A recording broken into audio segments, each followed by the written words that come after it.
Friends welcome to my channel Vigyani ma'am. Friends मु भाबुची आपण माने समस्त बहुत भलरे थिबे। फ्रेंड्स आज हमर डिस्कशन करिबार अछि आपनकर very very important English class English grammar जोटा कि आपनकर important रहउची noun.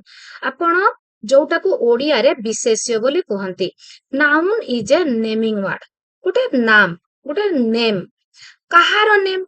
A noun is defined as the name that is given to any person। जने व्यक्तिर नाम को बुझे पारे, गोटे प्लेस रो नाम को बुझे पारे, गोटे एनिमल रो नाम को बुझे पारे, गोटे थिंग, गोटे फीलिंग और एन आइडिया। आपणकर फीलिंग्स गुड़िक मध्य ताहा मध्य आपणकर नाउन रे जाउची। तो केमती जाउची हमें आगो को डिस्कशन करिबा। तो प्रथमे मन रखिबा person, place, animal, thing, feelings सबु गुड़िक होची नाउन रे जाउची and noun is naming word. तो फ्रेंड्स जदि आपण मानको मोर वीडियो भलो लागुता लाइक एंड कमेंट करबा को आदो भी भूलिबे नाही। एंड फ्रेंड्स जदि नुआ अछंती मो चैनल एंड सब्सक्राइब करे दोचंती एमिति इंपोर्टेंट वीडियो प्रथमे आपनका पाखरे पहुंचीबो जहा आपण को ओटीटी क्वालिफाई करबा बहुत इजी कर दबो। तो फ्रेंड्स देखंतु the girls are painting their nails. Girls nails, the puppies were found on the street। puppies, street। Sonam believes in honesty। Sonam, honesty। Russia is the largest Russia country world। देखंतु एठी होची जो Russia, India एगुडा जेतेबेले आमे particular name को बुझौची तो सेटा हे जिवो आपण कोन हे जिवो ना आपणकर हे जिवो प्रॉपर नाउन। कोन हे जिवो प्रॉपर नाउन हे जिवो। किंतु जेतेबेले मु कहिबी कंट्री, माउंटेन तो पूरा होल क्लास को बुझेबो सेटा हे जिवो आपणकर कॉमन नाउन। तो काइंड्स ऑफ नाउन भितरे जाउची nouns can be categorized into various kinds. They are discussed below. तो प्रॉपर नाउन टा एबे हमें भलो भाबे बुझिबा। देखंतु प्रथमे मु कोए इंग्लिश क्लास टा केवल आमे इंग्लिश रे करले आपन को डिफिकल्ट लागिबो। आमे हमर मातृभाषा घर भाषा रे बुझिले आपन को बहुत इजी हे जिवो। देखंतु प्रॉपर नाउन कथा जो कहिला एंड कॉमन नाउन जेतेबेले कहिला मु कहिली राम गोटिए भलो पिला। राम गोटिए भलो पिला। लता गोटिए भलो पिला। जेतेबेले मु राम कहिली, लता कहिली तो पर्टिकुलर आइडेंटिफाई करी कि मु कहूची ना नाही जनकू तो सेटा हे जिवो आपनकर प्रॉपर नाउन। जेतेबेले मु कहिबी बालक माने भलो क्रिकेट खेलंती तो ए जो बालक माने कहिली तो सेटा हे जिवो आपनकर कॉमन नाउन। काहे कि ना कंप्लीट बालक जाति को बुझाइला, गोटे क्लास, गोटे यूनिट, गोटे आपनकर गोटे समूह जिंस को बुझाइला, गोटे गोष्ठी को बुझाइला। किंतु जेतेबेले मु कहली राम भलो पाठ पढ़े पर्टिकुलर मो राम को कहली। आ गोटे एग्जांपल दउछ देखंतु जेतेबेले मु कहिबी doctor Ram is a good doctor. Doctor Ram को मु आइडेंटिफाई कली तो सेठी हे जिवो आपनकर प्रॉपर नाउन जण को बुझौची। जेतेबेले मु कहिबी जे डाक्टर माने रोगी सेवा करंती तो सेठी सबु डाक्टर को बुझेला तो सेटा हे गला कॉमन नाउन। जेतेबेले मु कहिबी एलिफेंट टिंग ब्रांचेस लीव्स जेतेबेले मु कहिली तो सेतेबेले कंप्लीट एलिफेंट जाति को बुझेला तो सेटा हे गला कॉमन नाउन। जेतेबेले मु कहिबी ओइरावत एलिफेंट, ओइरावत एलिफेंट माने गोटे गोटे एलिफेंट को मु आइडेंटिफाई करिकी कहूची जोटा कि हमर माने किंग इंद्र को पाखरे थाए ओइरावत एलिफेंट कथा मु कहिले। जेतेबेले मु कहिले काउ गिव्स अस मिल्क सेतेबेले कंप्लीट गाय जाति को बुझाइला तो सेटा हे गला कॉमन नाउन। जेतेबेले मु कहिबी कामधेनु गाय कथा सेटा हे जिवो प्रॉपर नाउन। जेतेबेले मु कहिबी माउंटेन रिवर सेटा हे जिवो कॉमन नाउन। जेतेबेले मु कहिबी हिमालय गंगा एगुडी कहि जिवो proper noun. Barnita will visit Kashmir soon एठी काश्मीर बोली आइडेंटिफाई करिछि। Those pineapples are very sour in taste. Pineapple एठी पाइनएप्पल बोली आइडेंटिफाई करछि तो हे गला प्रॉपर नाउन। जदि एठी थांता फ्रूट्स तो फ्रूट्स जदि थांता सेटा हे थांता कॉमन नाउन। तो a proper noun is the unique name given to a particular person or a place गोटे पर्टिकुलर पर्सन और पर्टिकुलर प्लेस को बुझाउथिले it always begins with capital letter मने रखंतु फ्रेंड्स प्रॉपर नाउन जदि सेटा होची आपनकर कोन हे जिवो ना आपनकर प्रॉपर नाउन हे जिवो कोटा जोटा आपनकर गोटे पर्टिकुलर पर्सन आ पर्टिकुलर प्लेस को बुझाउथबो किंतु कॉमन नाउन रे कोन होची a common noun is a general or common name given to all persons all persons कर गोटे कॉमन नेम जेमति कि आपनकर हैला टीचर ऑल टीचर को बुझेला डॉक्टर स्टूडेंट बॉय गर्ल तो एगुडा होची common name of persons places सेमति आपनकर रिवर ओशेन्स माउंटेन एगुडा सब प्लेसेस भितरे गला एनिमल्स आपनकर जेमिति मु एलिफेंट कथा काउ कथा एग्जांपल देली तो थिंग्स मध्य सेमिति जेमति आपनकर डॉल हैला टॉय हैला तो एगुडिक सब हे गला आपनकर the girl is playing with her doll let us go to a park go to a park particular आपनकर आईजी पार्क कहलानी कि आपनकर निको पार्क कहलानी आपनकर गो टू ए पार्क कहला तो एठी हे गला कॉमन नाउन तो मु भाबुची आपण प्रॉपर नाउन और कॉमन नाउन निश्चय भल भाबे बुझी पारिथिबे जदि न बुझी पारिथिबे किछि भी चिंता करिवेनी संगे संग कमेंट करिवे मु नेक्स्ट इंग्लिश क्लास रे जोटा आपनकर डाउट थिबो प्रथमे बुझेई कि तापर क्लास स्टार्ट करिवे collective noun a collective noun is the name that is given to a group number of persons animals और थिंग्स गोटे पर्सन मानकर ग्रुप एनिमल मानकर ग्रुप गोटे जिनिस गुड़िकर ग्रुप जेमति आपनकर bunch of kids cattle troop आपनकर क्लास आपनकर स्कूल ए गुड़िक सब होची गोटे गोटे आपनकर कोथरे जीवो कलेक्टिव नाउन रे जीवो जोठी जिनिस गुड़िक कलेक्ट हेकी रहिछि पर्सन्स कलेक्ट हेकी रहिचंती एंड आपनकर थिंग्स गुड़िक कलेक्ट हेकी रहिछि तो सेटा हे जीवो आपनकर collective noun abstract noun an abstract noun is the name of a feeling state idea or quality एटा हे जिवो आपनकर which we can not see abstract noun को आमे देखि पारु नाहु the two groups have deep love टा को आपण फील करिवे आपण कोन टच करि पारिबे ना सी करि पारिबे देखि पारिबे ना छुई पारिबे आपण आदो भी देखि पारिबेनी कि छुई पारिबेनी तो एटा हे जिवो फीलिंग आइडिया और जनकर क्वालिटी जेमति कि आपनकर ऑनेस्टी पंक्चुअलिटी एगुडिक सब हे जिवो आपनकर abstract noun the best phase of life is childhood एटा होची गोटे स्टेट को बुझेला गोटे अवस्था को बुझेला जोटा चाइल्डहुड जो अवस्था आपण ताकू feel करंती Freedom is the birthright of all living beings. Freedom is the birthright. Freedom बुझेला एठी ब्यूटी एटू ब्यूटी होची गोटे क्वालिटी को बुझाउची फ्रीडम गोटे आइडिया को बुझाउची एटा हे गला आपनकर कोन आपनकर एब्स्ट्रैक्ट नाउन मेटेरियल नाउन जोटा होची आपनकर वस्तुवाचक विशेष्य जिनिस जेगुड़िक वस्तु गुड़िक material nouns are names of substance of which things are made the ring is made of gold the plate is made of wood gold silver wood glass जोथरे की जिंस तैयारी हेची तार मूल वस्तुटा मूल जिंसटा सेटा हेची आपनकर material noun a compound noun is a noun that is formed by joining a noun with another noun verb or adjective गोटे नाउन आउ गोटे सहित मिसिकी थिबो such nouns can be written as a single unit गोटे single unit हिसाब रे भी लिखि हबो और multiple word as word connected by hyphen जेमति आपन कर एठी एग्जांपल देला एक्स-रे नेक्स्ट जिबा आपन कर नंबर ऑफ नाउन्स काउंटेबल जोटा आपन कर काउंटेबल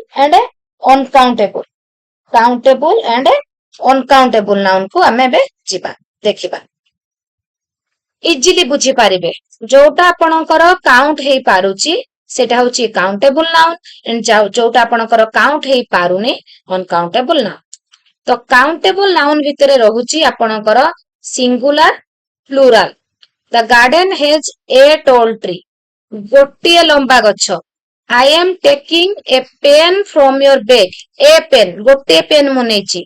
तो एटा होछि आपनकर कोन काउंटेबल रो सिंगुलर नाउन. प्लुराल नाउन आपनकर सिंगुलर कोन एक वचन, प्लुराल होछि बहुवचन. तो प्लुराल होछि the garden has tall trees. I am taking 10 pens from your bag. एठी आपनकर ट्रीज अछि प्लुराल. तो सिंगुलर प्लुराल. अनकाउंटेबल जोटा आपण गणी पारु नाहंती. It is the name of substance or concept that cannot be counted in number. Number रे आपण गणी पारिबेनी. Raghav eat the toast and cheese on your plate. आपण चीज को गणी पारिबे कि? The quantity of uncountable noun can be indicated by words suggesting amount, size or person. जेमिति कि आपण सुगार को तो गणी पारिबेनी जे आपण को मु कहबी मते 5टी सुगार देले 6टी सुगार देले ये कोन आळू हेछि ना जे मु आपण को कहबी जे 5टी पोटाटो दियंतु 6टी पोटाटो दियंतु. सुगार जेहेतु अनकाउंटेबल तो ताको गुटे अमाउंट रे बुझा जाय, गोटे साइज और पर्सन रे बुझाई जाए. जेमती 1 kilo of sugar, 2 kilo of sugar. तो सुगार जेहेतु अनकाउंटेबल तो ताको आपण किलो रे बुझुचंती. कप ऑफ टी कोन अछि कप ऑफ टी. आपण टी तो आपण काउंटेबल नुहे तो ताको आपण मेजरमेंट गोटे अमाउंट रे बुझिबे cup of tea. Grains grains तो आपण गणी पारिबेनी तेनु बैग्स ऑफ ग्रेन्स. एबे बुझि पाले फ्रेंड्स अनकाउंटेबल. जेंडर नाउन्स आपणकर जोटा पुल्लिंग स्त्रीलिंग कहा जाए ओडिया रे masculine gender and feminine gender. It refers to a male person or animal, boys, lion, men, king, etc. एटा आपण माने समस्त जानि चंती किछि कष्ट करिया को पड़िबोनी. फेमिनाइन जेंडर जोटा आपणकर स्त्रीलिंग. It refers to a female person or female animal. Women, lions, ant, queen, maid. Common gender noun जोटा common gender, male, female, both. This is common gender. Doctor, lawyer, parent, child, teacher. Teacher आपण कहिले सेठी आपणकर mail भी अछंती female भी अछंती. Doctor कहिले mail भी अछंती female अछंती. Parent आपणकर बापा मां उभय को बुझाए तो both male and female. Neuter gender nouns. It doesn't denote either male or female gender. It is used for non-living things. निर्जीव वस्तु पाई यूज करा जाए neuter gender noun. Tables, chairs, mobiles, box etcetera. तो आपण एटी डिफरेंस टिके देखि दियंतु. आपणकर eighty जो मु बुझेइथिली गोटे देखि नबा मटेरियल नाउन. मटेरियल नाउन होची मूल जिंस गोल्ड, वुड, ग्लास. किंतु आपणकर जो एटी हेगला वुड हला आपणकर कोन वुड हेगला मटेरियल नाउन. किंतु वुड रु जते बेले तयारी हे जाउची आपणकर चेयर सेटा हेगला न्यूटर जेंडर नाउन. तो फ्रेंड्स देखंतु एबे हमें से नाउन रिलेटेड एमसीक्यू डिस्कशन करिबा. The idol maker prepared a mass of clay. The underlined word is an example of base noun. ए जो अंडरलाइन हेछि आपणकर कोउटा क्ले टा अंडरलाइन हेछि. तो क्ले टा होछि आपणकर कोन को नाउन हमें देखिबा. डिफरेंट टाइप ऑफ नाउन तो हमें डिस्कशन करि सालेनी. एबे आपण माने समस्ते मु कहबा आगुरु आंसर दियंतु निजको निज मूल्यांकन करंतु. क्लेटा common noun, collective noun, material noun, abstract noun. तो आपणकर क्ले होछि फ्रेंड्स आपणकर कोन हे जिवो चिंता करंतु. आपण माने कॉमन, कलेक्टिव, मटेरियल ना एब्स्ट्रैक्ट कोन आपण माने समस्ते मु कहबा पूर्वरु मते कमेंट करंतु. आपण माने जदि बुझी पारचंती थियोरी भलो भाबे ताहले आपण कमेंट करंतु मते कोन हबो क्ले मटेरियल नाउन. नेक्स्ट जिबा poverty came in the way of his study. The underlined word is an example of noun poverty. poverty टा आपणकर कोन proper noun, abstract noun, common noun, collective noun. poverty हेछि आपणकर abstract noun. एबे आपण मानको सब theory भलो भाबे बुझेइली मने पडुछु कि नै. birds live in the nest. birds टा कोन प्लुरल फॉर्म रे अछि ना. the underlined word is an example of base noun, collective noun, proper noun, abstract noun, common noun. जते बेले मु आपन को गोटे नाम धरिकी माने गोटे आइडेंटिफाई करिकी पर्टिकुलर आइडेंटिफाई करिकी कहिबी सेतेबेले ताहा हिताय आपणकर कोन प्रॉपर नाउन किंतु जेतेबेले कंप्लीट जाति के बुझाए कोणकर सबु बार्ड माने नेस्ट रे वास करंती बार्ड्स माने नेस्ट रे वास करंती तो बार्ड्स एठी हेजिबो आपणकर कोन कॉमन नाउन हेजिबो कोन हेजिबो कॉमन नाउन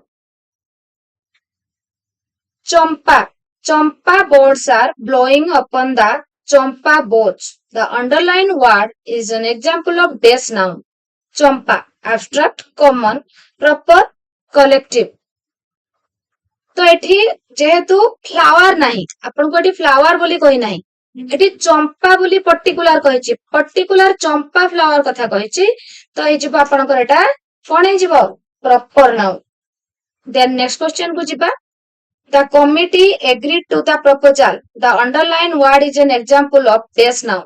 Committee. ଯେମିତି ମୁଁ କହିଥିଲି ଆପଣଙ୍କୁ କମିଟି କେଟଲ ଏଣ୍ଡ ଆପଣଙ୍କର ଏଟା ହଉଛି ବଞ୍ଚ ଅଫ କି ଯେମିତି କହିଥିଲି ତ ଏଟା common proper abstract collective committee ହଉଛି ଆପଣଙ୍କର collective ନାଉନ He gave me dash an advice, some advices, the advice. He gave me advice. I needed a dash of salt to add to my food. Blood, pinch, lump, sit. I needed a pinch of salt. ଆପଣ ଏମିତି daily ବି use କରନ୍ତି pinch ଟି ଆପଣ ମାନେ ଏମିତି daily life ରେ ବି use କରନ୍ତି କି ନାଇଁ pinch of salt Bread is a word which can be used as bread. Countable, uncountable, both countable and uncountable, neither countable nor uncountable. तो bread ता आपणकर कोन हे जिवो फ्रेंड्स bread होची आपणकर uncountable noun.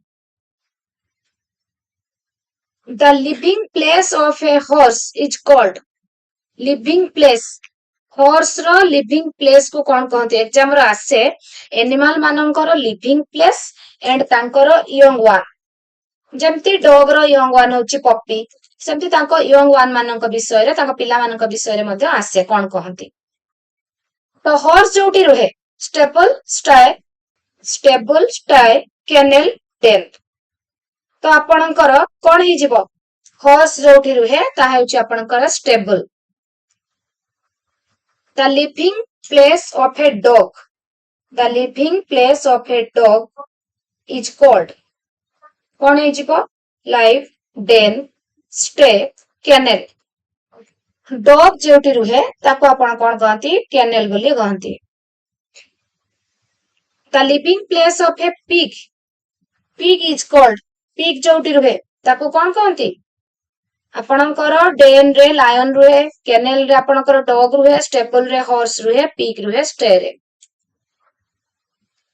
The living place of a lion is called जोटी lion रुहे ताको कोन कहंती केनेल लाइव नेस्ट डेन तो आपणकर डेन एबे मो कहि की गली the plural form of dictum is dictum एठी छि प्रिंटिंग मिस्टेक अछि आपणकर datum haba the plural form of datum dactums data none of the above the plural form of datum कोन हे जिवो ना आपनकर डाटा हे जिवो the plural form of main servant very important question previous year रे बारंबार आसीछि main servant रो plural form कोन main servants तो जो MAN तार प्लुराल कोन MEN तो एठी आपणकर कोन हे जाउची मेन रो MEN सर्वेंट होची सर्वेंट्स तो आपणकर men servants the noun form of beautiful is beautiful रो noun form beautify beauty beautiful beautifully कोटा हे जिवो आपणकर ब्यूटी ब्यूटीफुल रो noun form the noun form of honest is honest honesty honestly honest none of the above तो friends आपणकर हे जिवो ऑनेस्टी noun form of ଆପଣଙ୍କର honest is honesty. This is a new pen. Dash runs well. It, he, she, none of the above. तो friends एठी आपणकर हेजिबो this is a new pen it runs well. It runs well. Neha is a student of class X. She is the only daughter of Dash parents. His is her, none of the above. Neha is a student of class X. She is the only daughter of her parents. The children return to Dash homes in the afternoon. The children return to his, her, their. The children return to their homes in the afternoon. THEIR, their. तो friends आपणकर theory and किछि MCQ आमे discussion करदेले. जदि आपण मानको भलो लागि थाए लाइक एंड कमेंट करबा को आदो भी भूलिबे नाही. मनरे डाउट थिले निश्चय कमेंट करिवे. आज पय एतिकी टेक केयर.